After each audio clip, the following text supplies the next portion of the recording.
नमस्कार, बहुत स्वागत है आपका न्यूज अपडेट में। मैं हूं आपके साथ अमित शर्मा। शुरुआत करते हैं खबरों की।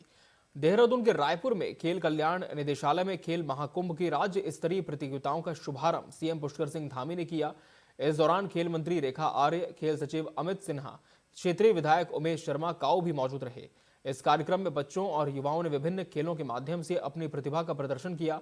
इस दौरान सीएम ने कहा कि ग्राम स्तर से लेकर राज्य स्तर तक खिलाड़ियों के आगे आने का बेहतरीन अवसर है और आने वाले समय में इन्हीं खेल प्रतियोगिताओं से हमारे खिलाड़ी राष्ट्रीय और अंतर्राष्ट्रीय स्तर पर पहुंचकर प्रदेश व देश का मान बढ़ाएंगे।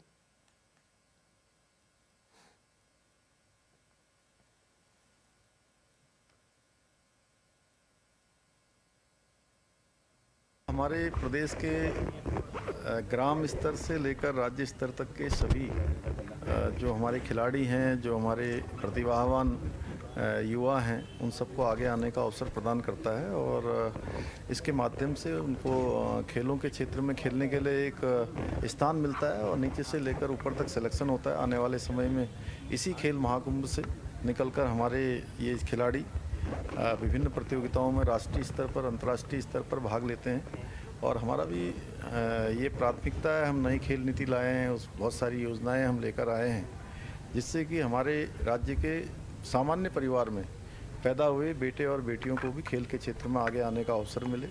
वो सारे हम प्रावधान कर रहे हैं जिसकी आवश्यकता है और जहाँ जहाँ भी हमको लगता है कि हमारे खिलाड़ियों को आवश्यकता है। और इस वर्ष हमारे यहाँ पर राष्ट्रीय खेलों का आयोजन हो रहा है जो निश्चित रूप से हमारे राज्य के खिलाड़ियों के लिए एक बहुत बड़ा अवसर होगा, उनका एक बड़ा एक्सपोजर होगा। उत्तराखंड में केदारनाथ विधानसभा उपचुनाव में मिली जीत और राज्य में होने वाले चुनावों में क्या है भारतीय जनता पार्टी का मास्टर प्लान, इन सब बातों को लेकर टीवी 24 संवाददाता आदिल पाशा ने भाजपा के राज्यसभा सांसद और प्रदेश अध्यक्ष महेंद्र भट्ट से खास बातचीत की।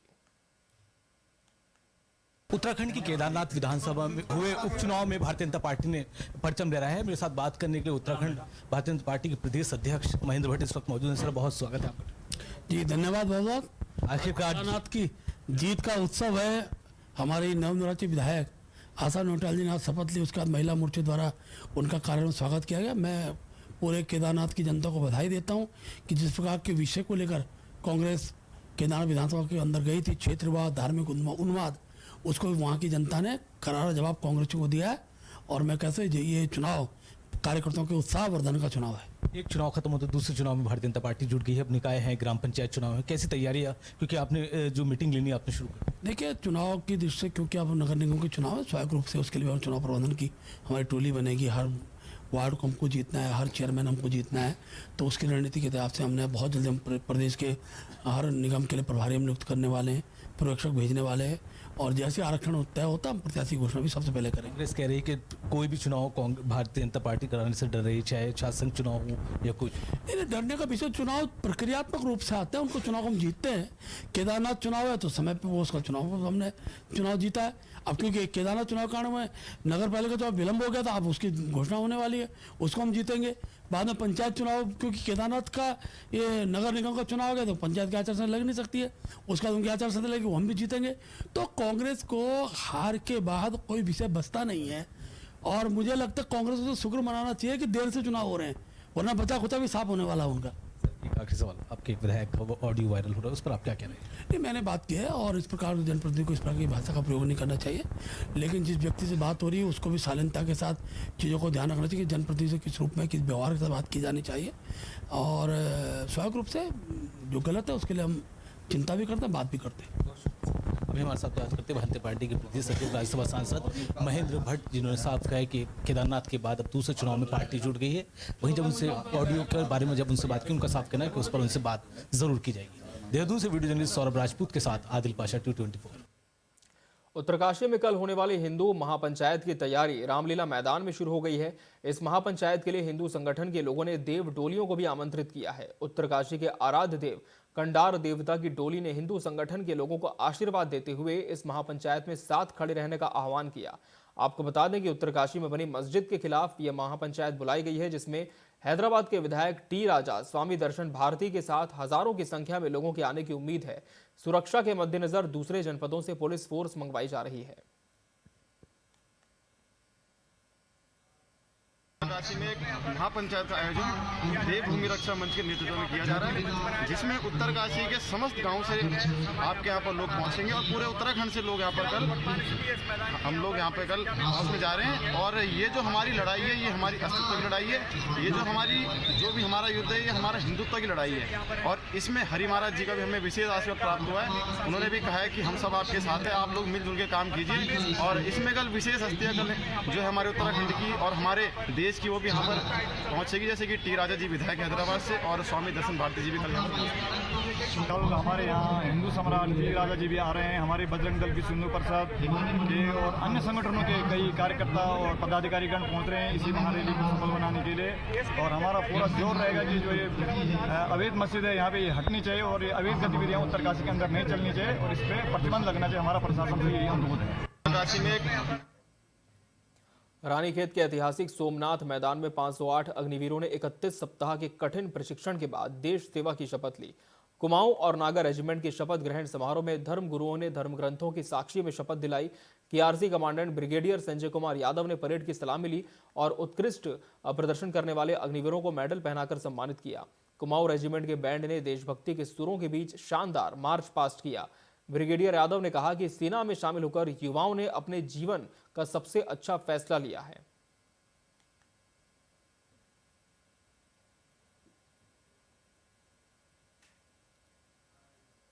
कुमाऊं रेजिमेंट के इस ऐतिहासिक सोमनाथ ग्राउंड से 508 अग्निवीर कसम परेड उन्होंने लिया है। कुमाऊं रेजिमेंट के सीनियर मोस्ट जनरल साहब जनरल आरसी तिवारी और हम सब की तरफ से सभी अग्निवीरों को और उनके परिवारजनों को बहुत बहुत शुभकामनाएं।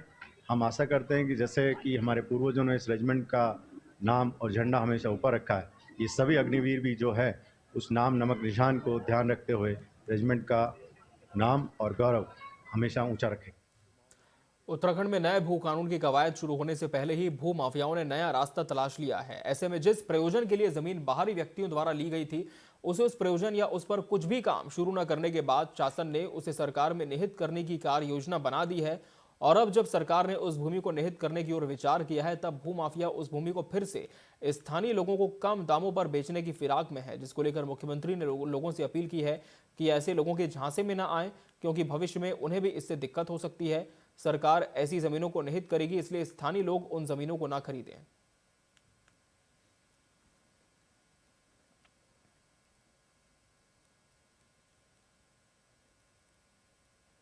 देखिए, चूँकि हमने नया भू कानून लाने की घोषणा की है और हम नए भू कानून के लिए हम सभी काम कर रहे हैं, स्टेक होल्डर कंसल्टेशन भी कर रहे हैं और जो अनुभवी लोग हैं लंबे समय तक जिन्होंने उत्तराखंड के अंदर काम किया है विभिन्न क्षेत्रों में, जिनकी अपनी अपनी विशेषताएं हैं, अनुभव हैं, उनसे हम उनके अनुभव और उनके जो विचार हैं वह भी साझा कर रहे हैं और ले रहे हैं, उनके सुझावों पर हम आगे बढ़ रहे हैं। इसी दौरान जो हमारा पहले से भू कानून बना हुआ है, उस भू कानून का भी बहुत लोगों ने उल्लंघन किया है। कई सारी जगह पर आप लोग स्वयं देख रहे होंगे। मैं मीडिया के सभी बंधुओं का, सभी मित्रों का धन्यवाद करना चाहता हूं कि उन्होंने अनेक जनपदों की जो मीडिया रिपोर्ट्स के माध्यम से जहाँ भी इस प्रकार के उल्लंघन हुए हैं उसको लोगों के सामने लाने का काम किया है। जिस प्रयोजन के लिए जिसको भूमि दी गई थी, उस प्रयोजन में उसका उपयोग नहीं किया तो उन पर कार्रवाई हो रही है। उत्तराखंड के ऐतिहासिक युद्ध स्थल खलंगा में खलंगा मेले का आयोजन किया जा रहा है, जिसमें सीएम पुष्कर सिंह धामी ने भाग लिया। इस मौके पर हजारों लोग मेले में पहुंचे। वहीं मीडिया से चर्चा के दौरान गोरखाली सुधार सभा के अध्यक्ष पदम सिंह थापा ने कहा कि ये ऐतिहासिक स्थल है और सीएम साहब ने यहां मेले के आयोजन के लिए 5 लाख रुपए स्वीकृत किए हैं। इसके साथ खलंगा मेले को राजकीय पर्व के कैलेंडर में जगह देने की भी बात कही। गोरखा समुदाय के लिए गोरखा कल्याण परिषद बनाने के लिए भी सीएम से मांग की गई है।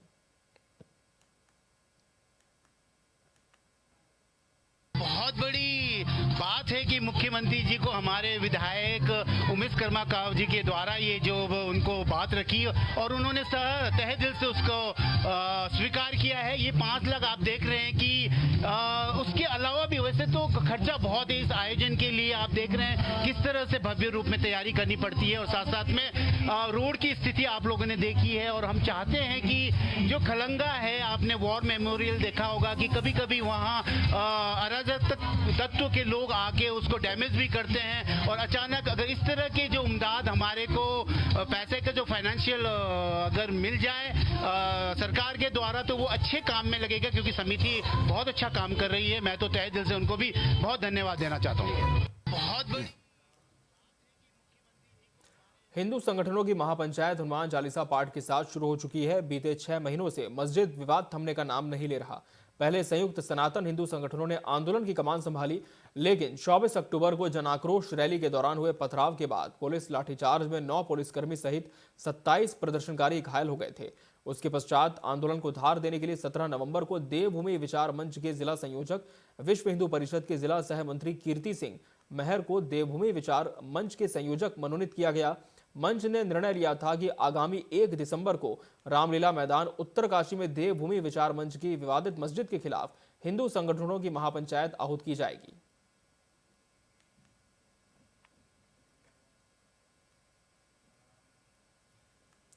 उत्तरकाशी में एक बार फिर मस्जिद विवाद बढ़ता नजर आ रहा है। स्थानीय लोगों ने महापंचायत करने का ऐलान किया है, जिस पर पुलिस प्रशासन ने वहां कड़े सुरक्षा के इंतजाम किए हैं।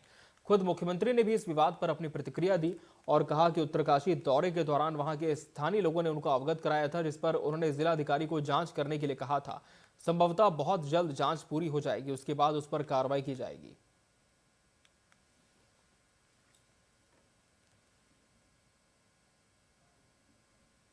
देखिए, शुरुआत के दिनों में जब मैं उत्तरकाशी गया था तो मुझे अनेक सामाजिक संगठनों के लोगों ने अपने ज्ञापन दिए थे और अपनी कुछ आशंकाएं व्यक्त की थी। तो मैंने उसमें जिलाधिकारी को पुनः परीक्षण करने के आदेश दिए हैं और मुझे लगता है कि जल्दी ही उसकी जांच पूरी हो जाएगी और जांच पूरी होने के बाद आगे कार्रवाई। उत्तराखंड की राजधानी देहरादून के धर्मपुर विधानसभा सीट से भाजपा के विधायक विनोद चमोली राज्य में सशक्त भू कानून को लेकर शुरू से ही मुखर रहे हैं, क्योंकि राज्य आंदोलन के दौरान विनोद चमोली को जेल में भी रहना पड़ा। राज्य आंदोलन में उनकी भूमिका को अहम माना जाता है। राज्य में सशक्त भू कानून, निकाय चुनावों और कई मुद्दों को लेकर टीवी 24 संवाददाता आदिल पाशा ने देहरादून नगर निगम के पूर्व मेयर व वर्तमान में धर्मपुर से भाजपा विधायक विनोद चमोली से खास बातचीत की।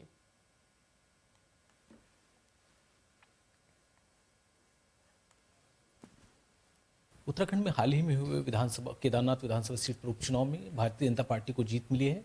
वहीं उसके साथ साथ उत्तराखंड में एक लंबे समय से मांग चली है सशक्त भू कानून और राज्य में होने वाले निकाय चुनाव को लेकर भी सबकी नजर है। इन सब मुद्दों को बात करने के लिए मेरे साथ देहरादून की धर्मपुर विधानसभा से भारतीय जनता पार्टी के विधायक विनोद चमोली इस वक्त हैं। सर, बहुत स्वागत है चुनाव में। जी धन्यवाद। चमोली साहब, पहले तो केदारनाथ विधानसभा उपचुनाव में जीत मिली है, तो आगे भी चुनाव और होने हैं, तो कैसे देख रहे हैं? देखिए, ये जो केदारनाथ के भारतीय जनता पार्टी की जीत है, ये आने वाले चुनाव के लिए एक बहुत मजबूत आधार बनी है। और जो अभी स्थानीय निकाय के चुनाव सन्निकट हैं, जो होने जा रहे हैं, निश्चित तौर पर इस जीत का प्रभाव उन चुनाव पर भी आएगा। कार्यकर्ताओं का मनोबल बढ़ा हुआ है। जनता में भी एक बड़ा संदेश गया है कि तमाम प्रयास करने के बाद भी कांग्रेस हमसे काफ़ी पीछे रही है। तो निश्चित तौर पर इन सब चीज़ों का प्रभाव चुनाव पर आता है। जब निकाय में प्रशासक नियुक्त हो जाते हैं तो जो काम होते हैं, जो विकास के काम होते हैं, उन पर कितना असर पड़ता है? क्योंकि आप तो देखे हैं, आपको खासा उसका नहीं, देखिए, प्रभाव पड़ता है। प्रभाव इसलिए पड़ता है कि सबसे पहले मान लीजिए, मैं अगर देहरादून नगर निगम की बात करूं तो लगभग 100 तो वार्ड है हमारे। एक हमारे मेयर हो जाते हैं 101 और 20 हमारे नामित सदस्य होते हैं। तो 121 लोगों की टीम है। ये वो टीम है जो पब्लिक के लिए कमिटेड टीम है, पब्लिक के लिए समर्पित टीम है, पब्लिक द्वारा चुनी गई। तो इतनी टीम तो सीधे इतने हैंड्स तो काम के लिए वैसे भी मिल जाते हैं। और बोर्ड के न होने के कारण जो नीतिगत निर्णय है वो प्रशासक नहीं ले पाते हैं, क्योंकि लेना भी नहीं चाहिए। उनको जो दैनिक कार्य जो है, प्रशासनिक कार्य है, उनके संचालन का ही काम होता है। तो निश्चित तौर पर काम पर प्रभाव पड़ता है, ऐसा मेरा मानना है। और चुनाव हमेशा समय पर होने चाहिए ताकि जनता का काम प्रभावित हो और निकाय बेहतर काम कर सके। अभी हमारे साथ बात कर रहे थे देहरादून की धर्मपुर विधानसभा से विधायक विनोद चमोली। खासा अनुभव उनको राजनीति का रहा है और उनका साफ कहना है कि जब चुनाव नहीं होते, प्रशासकों की नियुक्ति तो काम पर थोड़ा प्रभाव जरूर पड़ता है, लेकिन काम होता है। उसके साथ साथ उन्होंने कहा है कि भारतीय जनता पार्टी चुनाव कराने के लिए हर समय तैयार है और आने वाले जो भी चुनाव होंगे उसमें भाजपा को जीतने। देहरादून से वीडियो जर्नलिस्ट सौरभ राज। रुद्रप्रयाग से खबर है, जहां के पहाड़ी क्षेत्र में इन दिनों गुलदार के आतंक से ग्रामीण घरों में दुबकने को मजबूर हो गए हैं। एक तरफ वन महकमा गुलदार को पकड़ने में नाकाम साबित हो रहा है, वहीं महिलाओं और बच्चों का जीना मुश्किल हो गया है। जखोली क्षेत्र में गुलदार दिन में ही घरों की दहलीज तक पहुंचकर मवेशियों को अपना शिकार बना रहा है। वन महकमा क्षेत्र में गश्त के साथ ही लोगों को जागरूक करने का काम कर रहा है, लेकिन पिंजरा नहीं लगाने से ग्रामीण खुद को असुरक्षित महसूस कर रहे हैं।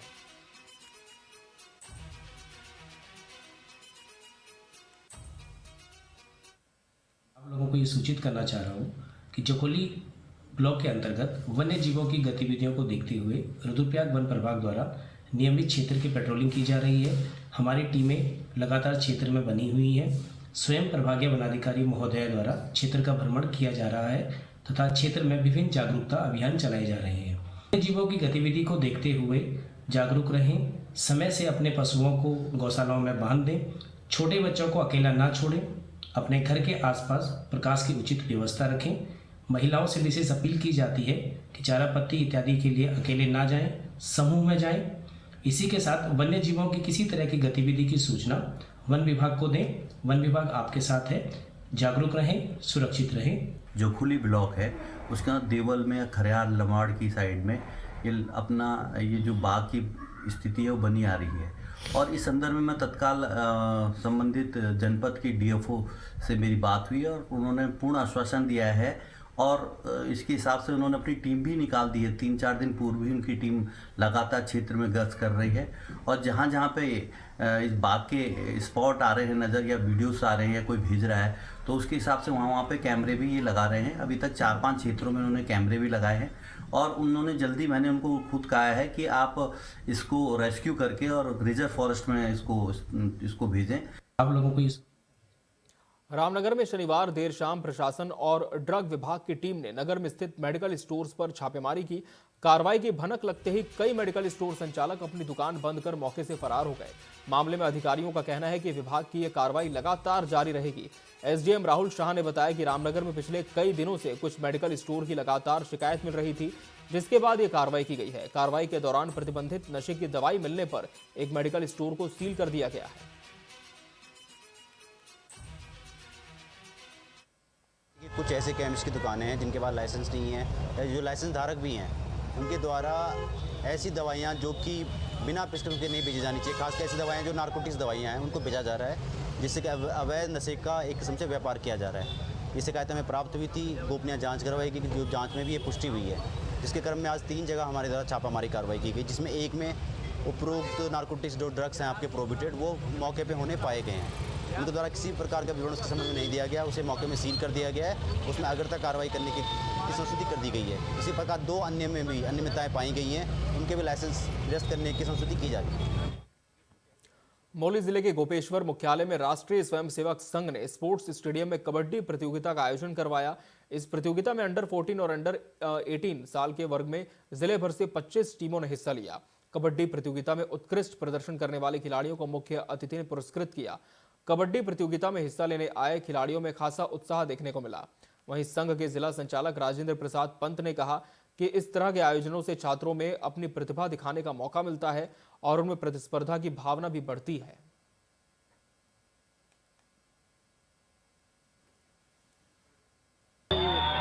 कबड्डी प्रतियोगिता है, पूरे जिले की है, राष्ट्रीय स्वयंसेवक संघ ने इसका आयोजन किया है और इसमें सब मिलाकर 25 टीमें 14 वर्ष तक और 18 वर्ष तक 2 वर्गों में इसको विभाजित किया गया है।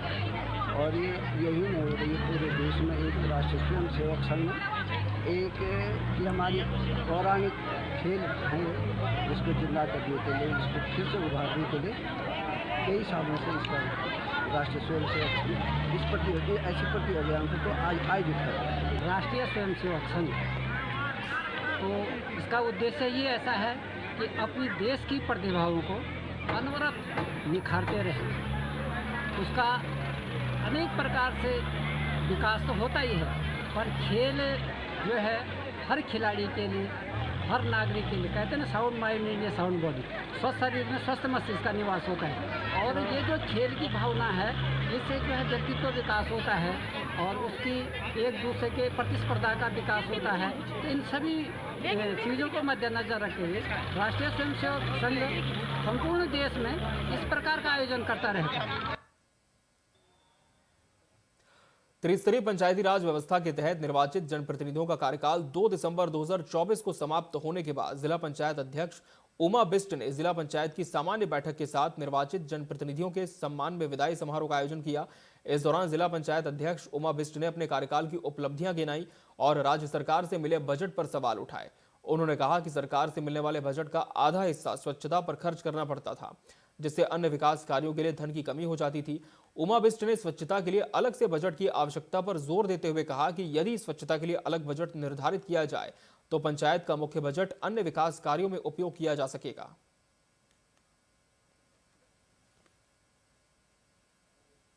जो है 2 साल से इकट्ठी योजना बनाने के लिए कहा, जिसकी वजह से बहुत सारे काम हैं जो छूट जा रहे हैं, क्योंकि इकट्ठी जब योजनाएं बनती हैं तो हमारे पास जो है बहुत ज़्यादा योजनाएं आ जाती हैं और बजट कम हो जाता है, जिसकी वजह से कुछ ऐसे काम हैं, मेरा अपना मानना है कि कुछ मतलब काम छूट जाता है। तो या तो ये है कि 3-3 महीने उसको कर दिया जाए पूर्ण की तरह, कोई 3 महीने की इस तरह 3 महीने काम हो जाए, कोई आपदा आया कहीं कुछ हुआ तो उसके लिए हमारे पास पैसा नहीं बचता। और दूसरी बात जो है कि जो हमारा पैसा आता भी था 15 मिनट का, वो हमको आधा पैसा स्वच्छता में खर्चने के लिए कह दिया गया।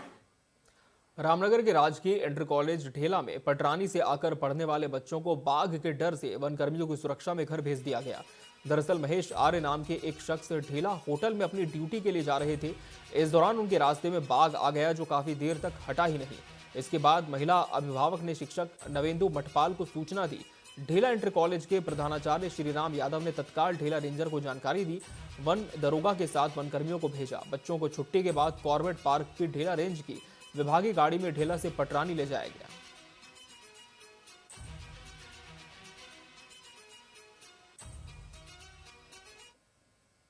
आज दोपहर में पटरानी से एक अभिभावक का फ़ोन आया कि वहाँ रास्ते में बाघ रास्ते को बाधित किए हुए है और बच्चों की सुरक्षा को लेकर के क्या होगा। तो हमारे द्वारा तत्काल रेंजर ढेला महोदय श्री नवीन पांडे जी को सूचित किया गया और उसके पश्चात उनके द्वारा वनकर्मियों को भेजा गया और बच्चों को पूर्णतया वनकर्मियों की सुरक्षा के साथ पटरानी को भेजा गया है और उनके द्वारा आश्वस्त किया गया है कि भविष्य में भी लगातार बच्चों को पूरी सुरक्षा के साथ पटरानी से ढेला लाया और ले जाया जाएगा। मैं नवीन चंद अपने वन दरोगा, मुझे सूचना आई कि टाइगर देखा गया है या कुछ झपटा है करके ऐसी कुछ सूचना आई थी। तो उसके बाद जो है हम अलर्ट में हैं और हम स्कूल के बच्चों को पटरानी वाले, खासतौर से पटरानी वाले गाड़ी से छोड़ने की व्यवस्था बना रहे हैं और हम छोड़ेंगे। बच्चों को लाने और छोड़ने की जिम्मेदारी हमारी है।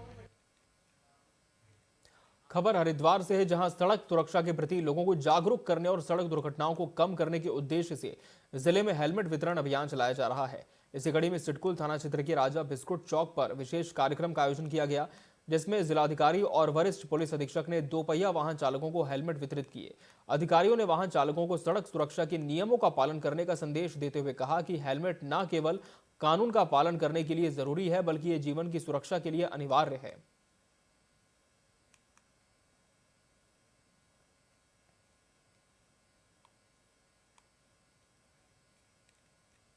और सेफ्टी, रोड सेफ्टी के लिए, और जो हमारे राइडर्स हैं खासकर जिनके पास जो गरीब हैं, जिन जो हेलमेट वगैरह भी अफर नहीं कर पा रहे हैं, उनके कागज़ वगैरह बाकी पूरे हैं, उनको प्रोत्साहित करने के लिए आज हेलमेट यहाँ पर बांटे गए थे। और बाकी जो हमारे ई रिक्शा हैं या अन्य जो रिक्शा वाले हैं जो हमारे रोड सेफ्टी के नियमों का पालन करें, उनको प्रोत्साहन के लिए यहाँ पर कुछ CSR एक्टिविटी के तहत हेलमेट्स हैं, बैग्स वगैरह वितरित किए गए थे। तो ये इससे एक प्रचार प्रसार भी होता है और ये एक अच्छी पहल है।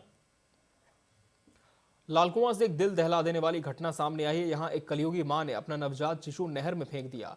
हल्दूचौड़ चौकी क्षेत्र के नहर में नवजात शिशु का शव मिलने से क्षेत्र में सनसनी फैल गई। नवजात का शव कपड़े में लिपटा मिला। नवजात शिशु का शव पूरी तरह से विकसित है। ग्रामीणों की सूचना के बाद पुलिस मौके पर पहुंची। पुलिस ने नवजात का शव कब्जे में लेकर जांच शुरू कर दी है।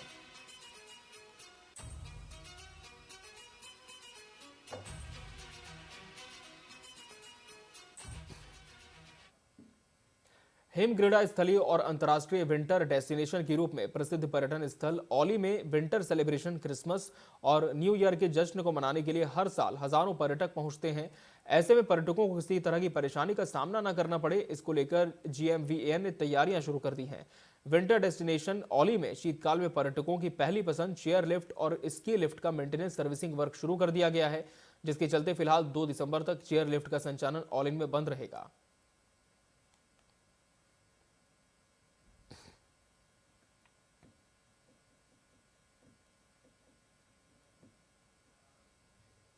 देहरादून के IRDT सभागार में साझा मंच, गोष्ठी और संवाद कार्यक्रम का आयोजन किया गया। इस दौरान अलग अलग विभागों से जुड़े प्रतिनिधि मौजूद रहे। इस दौरान कानून व्यवस्था, शिक्षा, स्वास्थ्य, पर्यावरण और रोजगार चर्चा के मुख्य बिंदु रहे। मीडिया से चर्चा करते हुए जिलाधिकारी सविन बंसल ने कहा कि जिला प्रशासन ने एक नई पहल की है। जनपद के जितने भी NGO, एल्डर सिटीजन ग्रुप, सामाजिक संगठन, पर्यावरणविद और महिला उत्थान के क्षेत्र में काम कर रहे संगठनों को एक मंच पर लाने की कोशिश की गई ताकि एक संवाद स्थापित हो सके। साथ ही जो कमियां हैं उन पर मंथन किया जा सके। कई ऐसे विषय हैं इंटर रिलेटेड कि जहाँ पे एक मंच पे सारे अधिकारियों को लाकर और इन सारे ग्रुप्स और ऑर्गेनाइजेशंस को लाकर एक संवाद कायम करना ज़रूरी होता है। जो फीडबैक लूप है वो स्ट्रॉन्ग करनी आवश्यक होती है, जिससे जो हमारा कनेक्ट है, जिसके लिए हम काम करते हैं, हम पब्लिक ऑफिसर्स, वो मैंडेट हमारा एनरिच हो। तो उसी के परिप्रेक्ष्य में ये एक ऐसा फोरम डिवाइस किया गया है और इसको आगे अब हम इंस्टीट्यूशनलाइज भी करेंगे, जिससे इसकी कंटिन्यूटी बरकरार रहे। पहले ही जो जिलाधिकारी महोदय और CDO साहब ने यहाँ पर जो रखी साझा मांग, जिसमें जो हमारे जो सामाजिक मुद्दे हैं या कहेंगे कि जिस मुद्दों से जो है पब्लिक सबसे ज़्यादा अफेक्टेड होती है, अपेक्षाएं हैं, चाहे वो हमारी स्वास्थ्य की ले लें, चाहे हम कूड़ा प्रबंधन की लें, ट्रैफिक की लें, इस सभी मुद्दों को इसमें रखा गया और एक से एक पैनलिस्ट भी आए और इसमें गवर्नमेंट के जो हमारे अधिकारी हैं वो भी इसको ब्रीफ कर रहे हैं और आमजन भी इसमें सवाल पूछ रहे हैं, सुझाव दे रहे हैं। जैसे मैंने देखा कि अभी ट्रैफिक वाले और इश्यूज़ पर चर्चा हुई, बहुत अच्छे सुझाव भी आए, कुछ लोगों ने लिखित में भी दिया है। तो मुझे लगता है कि इस तरह के साझा मंच में जो लोग शामिल हैं उनके सुझावों पर हमें इम्प्लीमेंट करना चाहिए। मैं और पुलिस विभाग की तरफ से इम्प्लीमेंटेशन होगा जो अच्छे सुझाव हैं। इसी के साथ न्यूज़ अपडेट में फिलहाल इतना ही। मुझे और मेरी पूरी टीम को दीजिए इजाज़त। नमस्कार।